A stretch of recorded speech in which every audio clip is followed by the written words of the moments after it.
Welcome back to our session. So kicking off our session this afternoon, we have a panel who will be speaking on secure through influence, not mandate, lessons in cyber culture. And I'm going to invite, firstly, the moderator. We have Simon Carabetta, Business Operations Lead at ES2.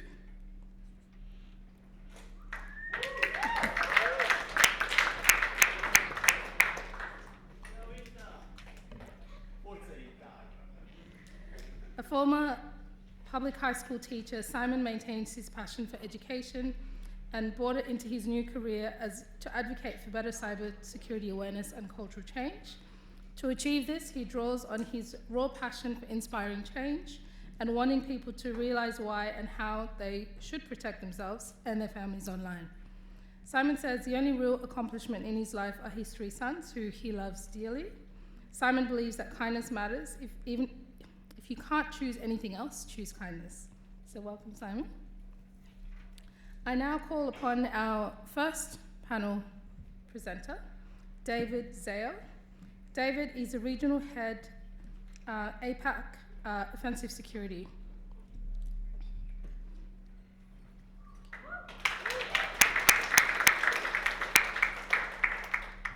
David currently works for leading hands-on cybersecurity education platform OffSec as the head of APJ. His work focuses on driving cross-industrial collaboration to promote hands-on cybersecurity skills within public and private sectors. Before OffSec, he also worked with multiple government enterprise organizations on vulnerability disclosure and bug bounty programs. So welcome.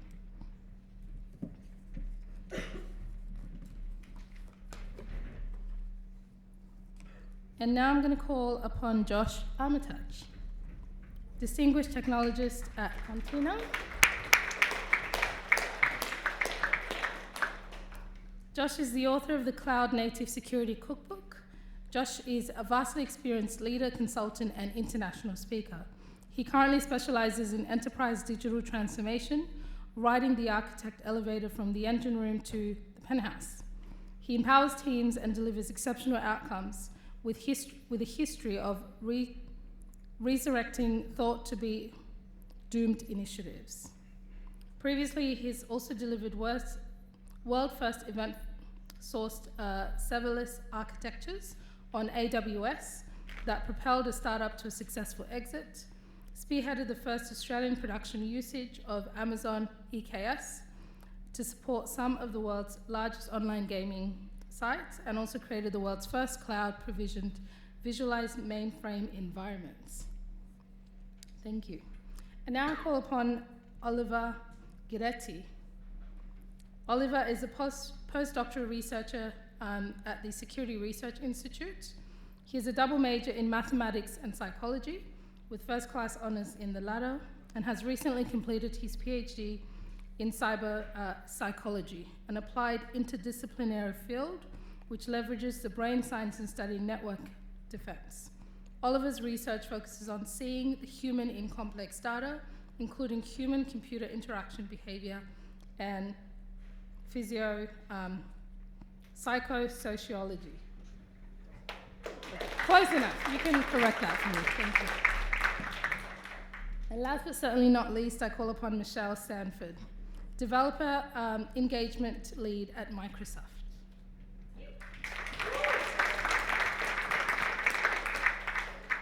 Michelle is a TEDx speaker, a Microsoftie, one of MCV's 30 most influential women in games. As an AI influencer and chatbot builder, she is at the heart of the development of the developer community, advocating for STEM, the games industry, and developers. Michelle has presented at around 50 conferences and events worldwide on technology, learning to code, open source, and building bots, juggling hackathons, and encouraging the next generation into technology careers. She is also a developer community mentor for Microsoft, ACS, She Codes, Muses Code.js, Girls Programming Network, Nuvo Foundation, the ABCN, building a self-sustaining ecosystem of future talent. Finally, she serves as a non-executive director and advisory board member for many industry university public sector organizations. We have a very exciting panel and a very interesting, I think, array of speakers. So really looking forward to hearing from you all. So thank you, Simon. Thank you. Can you all hear this? Thank you very much for that, Elizabeth, and for those amazing introductions. Really appreciate that. Look, I'd just like to say hello to you, audience, first of all, and to my esteemed panel. So, David, Josh, Signora Guidetti, come sta? Molto bene. And Michelle, how are you guys? Okay, well, let's get right into it. This is about mandate versus influence in cybersecurity, and how do you actually drive that cultural cybersecurity change in an organisation. So it's something that we all feel passionate about for different reasons and in different ways as well. And I'm sure that a lot of you in the audience, because you're here today, you have a bit of an interest or want to learn more about this as well. And we really aim to give you some insight. But also, we'd like to open up the floor towards the end with some of your questions as well for our panel. So I'll start first and foremost, and this is the question that was really at the forefront of my mind when I was told I was going to be moderating this panel, and that is, what is the difference between mandate and influence in an organisation? If I could just jump in, I think that the difference is actually the type of reinforcement that those words can be attributed to. Influence is a positive reinforcer, and it's not done particularly commonly or frequently at all. Mandate, on the other hand, is a negative reinforcer or even a punisher. So I suppose the difference between the two is conceptually quite clear, but to only use one, only use another, or worse, just to use anything indiscriminately without, I suppose, consideration of what specific type of behaviour change you are wanting to elicit, that's kind of where I see the difference. All right, thank you very much for that. Anyone else? I think when you look at influence can build momentum and drive change over the long term and have momentum of its own. Mandate's always something that has to be forced on, requires consistent energy to try and do, whereas influence is not necessarily set and forget, but something that can have a life of its own from there. Totally agree. I think it's important that we realize influence is the more natural way of us developing the behaviors, which is what we expect out of cyber and awareness and everything. So influence is basically certain part of our time and career, and everything that we do has been influenced by something, and at that moment, things are changing and that behavior is embedded. So that's what we need for cybersecurity and culture building. Thanks. And finally, Michelle. I was just joking around when we were sitting downstairs before, and I said the difference would be between me saying, "Hey, could you do this thing?" and you did that thing, how dare you? It's not really, obviously, it's about whether there is a hard rule that you break, or whether there is a expected behaviour within your company. And so, I'm always in favour of doing things because there is a positive culture within your company, and this is how we all work together and ensure that we stay safe, as opposed to we are all acting out of fear. Thank you very much, Michelle. Now, you all mentioned the B word at one point or another during your little spills there, and that's the word behaviour and behaviours. How do we actually look at changing cyber behaviours, and I dare I say it's cyber hygiene, in organisations? Is this something that we need to actually commence earlier in school, for instance? Look, absolutely. So when you drive behaviour change in school, you're actually not driving, it's not a 12-year delay you have to wait for before you reap the benefits. It actually begins from the second that child then enters the workforce. So by doing it in the schools as well, you're also educating parents. Parents have both an upwards and a downwards influence, because they'll influence their parents, an older generation, as well as their children. So how do you drive that behaviour change? It's also by identifying the right people within the right part of society who will have the greatest spread of that influence. I can tell my child about the dangers of password hygiene or lack thereof, but then I can also have that exact same conversation, differently phrased, with my elderly parents. So by targeting the parent, you've actually targeted 3 sets of people within the community. Right. So we had a very vibrant discussion about this downstairs as well, and there were some other thoughts and opinions on this. My thoughts and opinions on this as a former high school teacher are that we should be integrating these cybersecurity skills within schools across curriculum areas. But that's just my opinion, but I think we all have different ideas on that as well. Yeah, it's important. I think personally, I have been doing some of my work with some of the education institutions here within West Australia and across Australia.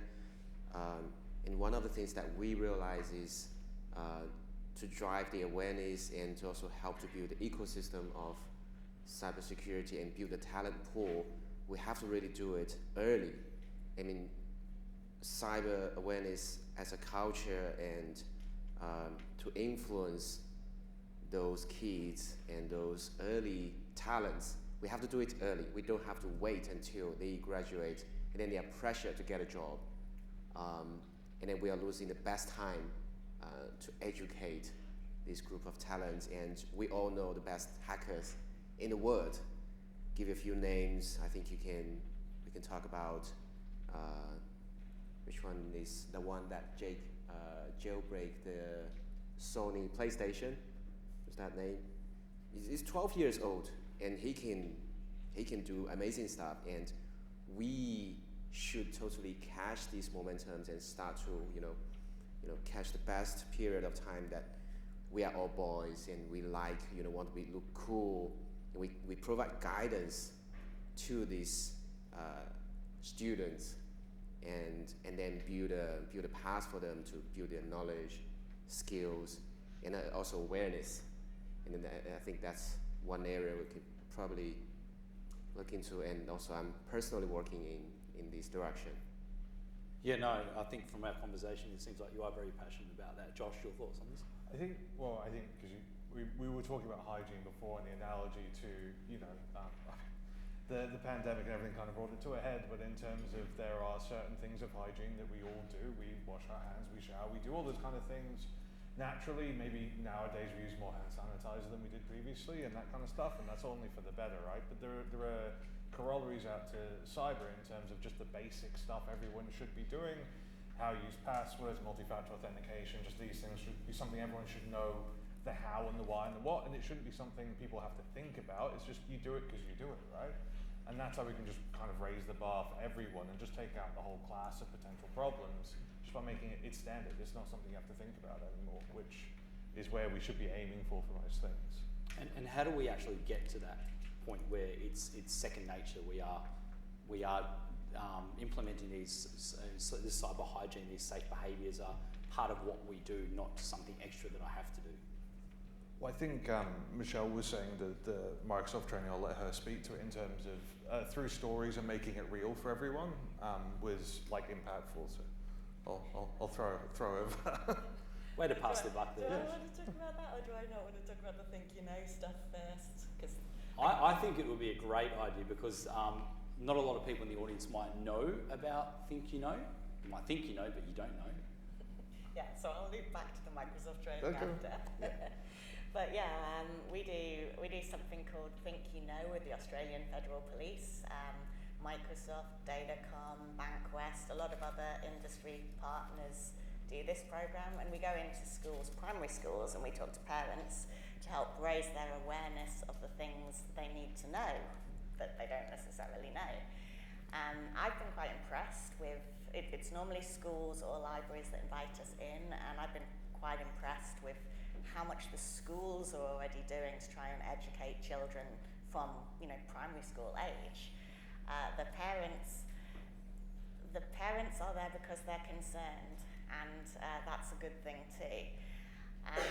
But yeah, it's when we first started doing it, I thought this was going to be us going in and scaring the parents, telling them of all the dangers that they needed to be aware of. And in fact, the policeman that did the program with me, he said, no, they're already scared. That's why they're here. We are here to reassure them. But a lot of it's not about the technology that we're talking, it's about the behaviors. It's about how they can have open conversations with their kids. So when something bad happens, the child is not afraid to come to them, that they do turn to them straight away, so that something can be done, so that the bad men can be caught. And so many of the things that we tell them about are things that they are definitely doing, where they post that photo on Facebook announcing their child's full name and date of birth on Facebook, or where they have the picture of their child in their school uniform on their first day of school in front of their house with the number of the house on there. All of this stuff, and when you see it to the parents, when you say it to the parents, you can see that they are shocked because they have never thought of these things themselves before, because everyone is doing it. And what everyone does is what everyone does. So yeah, that cultural change comes from raising people's awareness that what everyone does should not be what everyone does. Absolutely. And so you're saying I should not post the front lawn of my house, my address, posting that I'm about to go on holiday for 3 weeks? That's a no? I would like to go further and say, after you've come back from your holiday is when you should post a thing saying you're about to go on holiday, so that you can throw them off the track. Right. Thanks for that, Michelle. I'd like to move on now and talk more about organisations. Now, we know at organisations a lot of cultural change comes from the top down, at board or executive level. How can we actually get the people at the top to actually start to drive that influence and culture in an organisation when it comes to cybersecurity?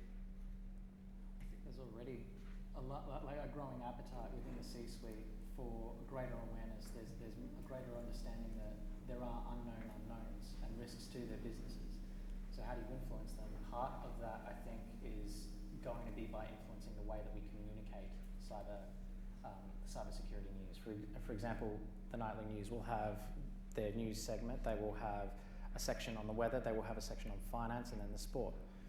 Because of the rolling nature of cybersecurity threats, it's not just that passwords are important. It's also that there is a continuum of new and devilish inventions that need to be reported on. So, for example, having a cybersecurity news segment of the nightly news, that gives you a platform. Like a cyber crime stoppers kind of something. Yeah, a cyber crime stoppers unit.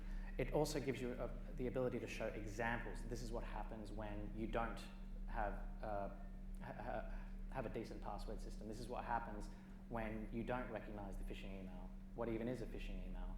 How susceptible are my employees? Because you also have to understand that the C-suite executive definitely knows that between them and the bottom rung of employees, there's a distribution of cyber awareness and also skill to ask these questions. So it's about communicating that on a regular, continuous basis as well. Fantastic thoughts, Josh. Well, I know from personal and professional experience in recent times that Optus and all the data breaches that were disclosed, let's put it that way, back end of last year has caused quite a shift in the perception. I think the big thing that we don't want to lose is the momentum that has created amongst the C-suites around the country in terms of at some point something else will happen, it'll be yesterday's news and they won't be thinking this way. And it's about, getting in there, kind of striking, while the iron's hot in a sense. It's a shame that it happened, but at the same time it's about capitalizing on these events and really looking to drive the culture change now when it's top of mind. And a lot of the time that's getting in and getting to prove with the organizations that it didn't happen to, that it's not because they're necessarily better than the places that they got lucky that they weren't the one targeted, which is the case in 99% of cases, right? So it's about, how do we look in getting those conversations and getting the ear of the execs to keep the stuff top of mind over the long term, which is challenging when they have other pressures, but, sometimes it comes down to who the CISO reports into. If the CISO is reporting into the CEO, you'll get a very different perspective to a CISO reporting into CFO, for example, because of just the different ways they look at the world. So you mentioned about that swing in momentum that we have right now in the way cyber has been communicated, and it kind of carries on from what you were saying earlier, Oliver. How do we capitalise now on that momentum? How do we make the most of that and actually drive this cultural change that we all know we need across organisations? By making the most important changes first, so that allows that momentum to carry forward. So if it is the case that with every great data breach that is of significance in the country, that when it is reported largely and broadly across the country, so it's shoved in the faces of the entire nation. That's how you do it, because with each breach will come more awareness, and it'll foster, I suppose, a mental model, a schema. I don't want to be the executive that has stood before the media saying, oops, sorry, we'll do better next time. But I wonder, most often you find companies always saying, but that would never happen to us. That Optus, they're an entirely different scenario. Our company, no, we're fine, we're secure, we know what's going on. Then how do you communicate that you are a target without instilling too much of a fear factor as well? Because we know that when fear is pushed too much, people then tend to tune out, right? It's just human nature. How do we then get that message across to the C-suite?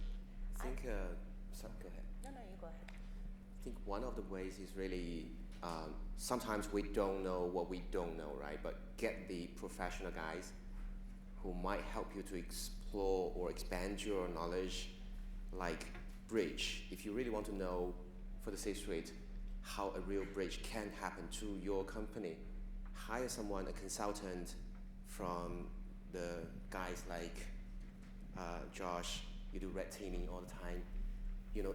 It shouldn't be very challenging for them to tell you very quickly within just a few clicks, without too much effort, then there are something risky in your system, and we can do that in front of your C-suite, in front of his face, and then this is just a few steps. If you want to go further with that trained knowledge, specialty, you can do so much more, and there are a bunch of experts, well-trained, to help you do that.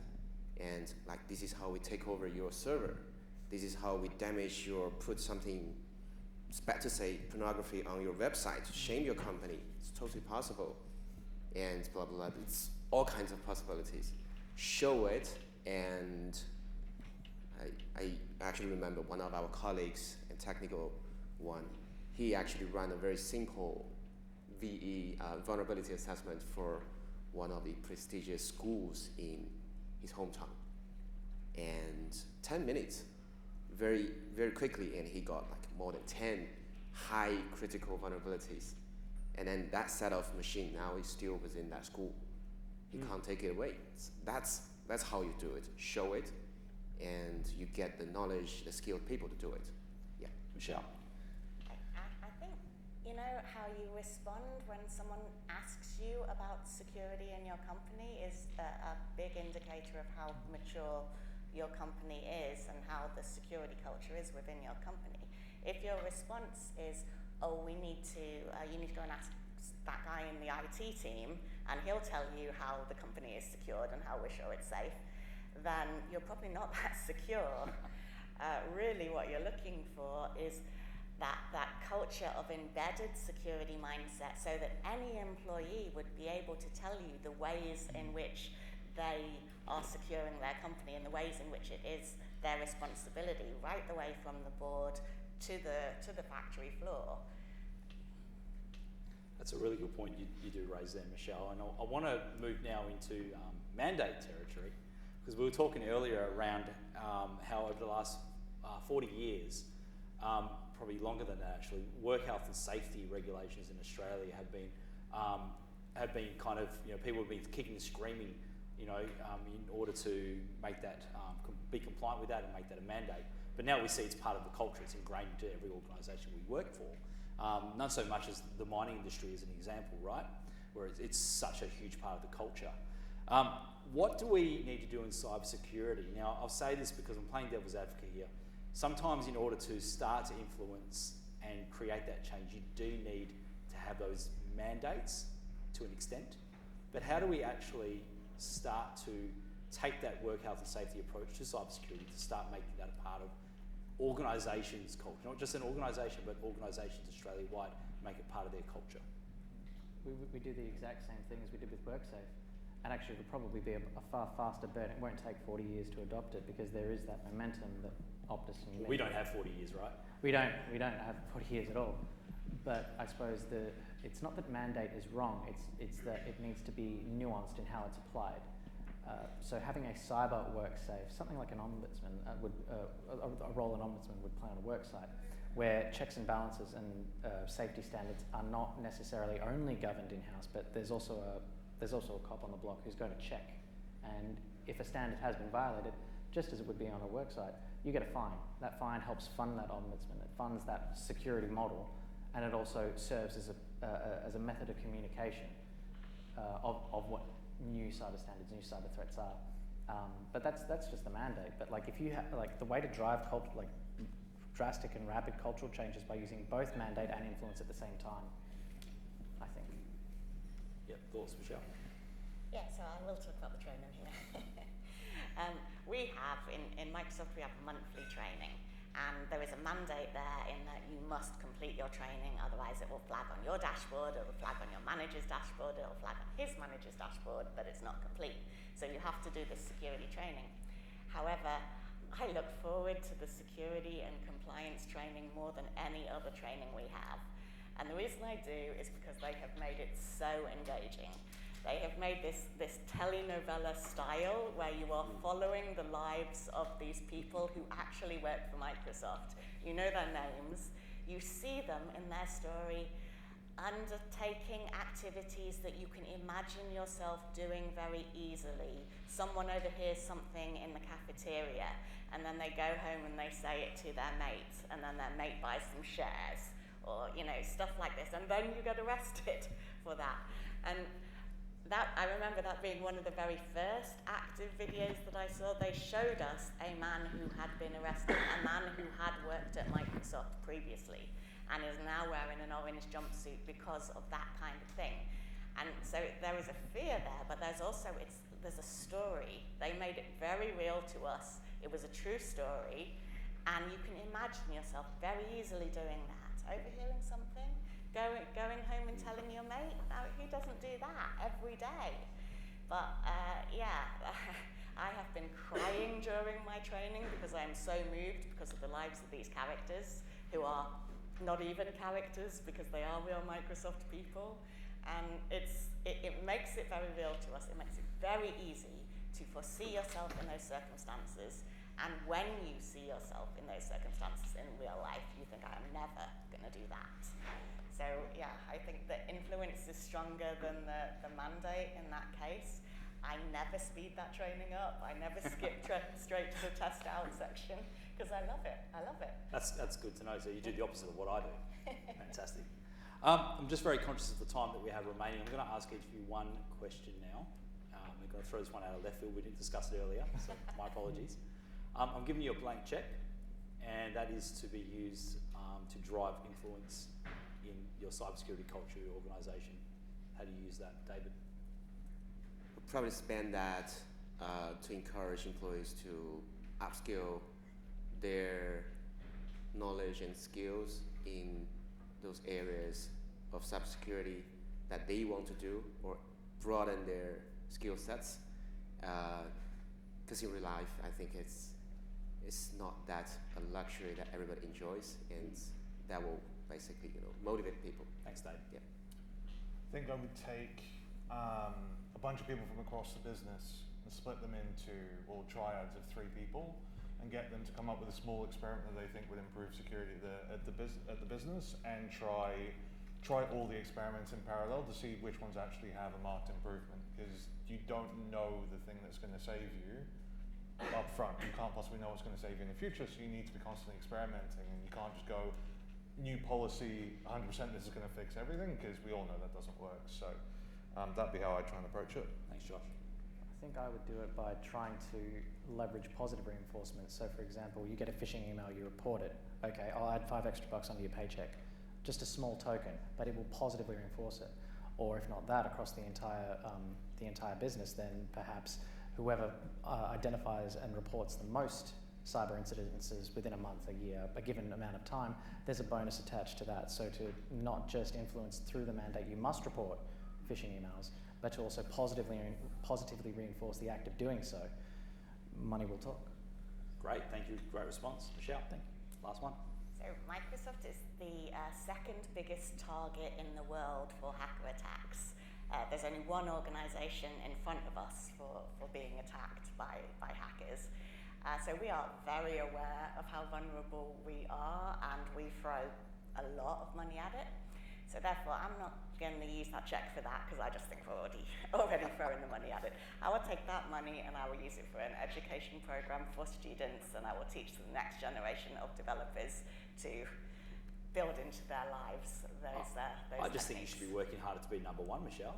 What's going on at Microsoft, seriously? It's the Pentagon is number one. So There you go. Fantastic. All right, I'd like to open up for a couple of quick questions to our audience. We do have one.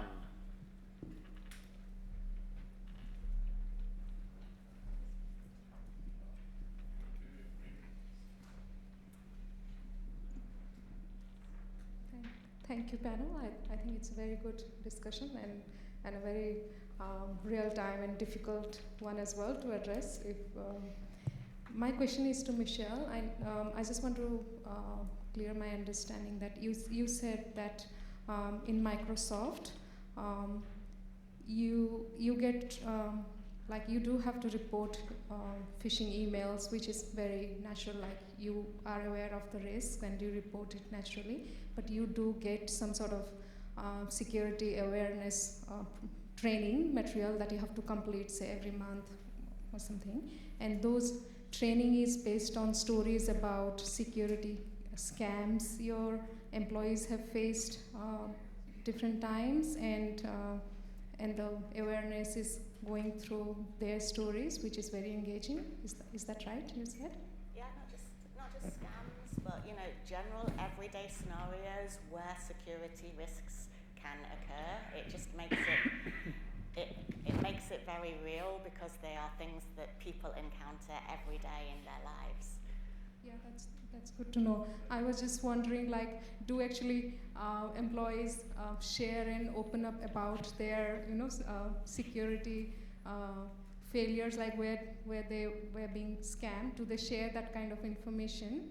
All the stories come from true stories. Yeah, Yes, that's good. they are all real. We have a tool called Report It Now, so we just have a way where we type / report it now, Yeah. and it takes us to a tool where we can report our things anonymously if we like, or if we want someone to come back to us, we can put our details in there. But it's a very open, no blame environment, so no one is afraid to report it, and it's very much better to over-report. If you're even the slightest bit unsure as to whether this is an issue or not, just report it now. Just report it now, and it will be fine. And I think everyone has used it at some point. That's good. Good to know. It's really. I Sorry, see. It's like. I'm going to have to cut you because we're now cutting into the next speaker's time, so my apologies for that. But thank you so much. If we can put our hands together for the panel.